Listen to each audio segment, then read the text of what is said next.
கண்கட்டு போன பின்பு தெய்வத்தை அறிஞ்சே எட்டத்தில் நின்னு துதிச்சே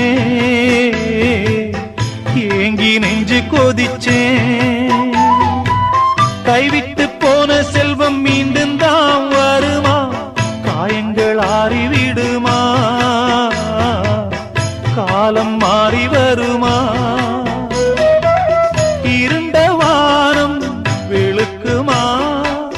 நெஞ்சுக்கு அமைதி கிடைக்குமா இருண்ட வானம் வெளுக்குமா நெஞ்சுக்கு அமைதி கிடைக்குமா அம்மாடி என்ன செய்ய மன்னிக்கணும் என்னத்தான் யார்கிட்ட சொல்லி அழுவேன் ராத்திரிக்கு கொஞ்சம் ஊத்திக்கிறேன் நொந்த மனச கொஞ்சம் தேத்திக்கிறேன் சொல்லாம தவி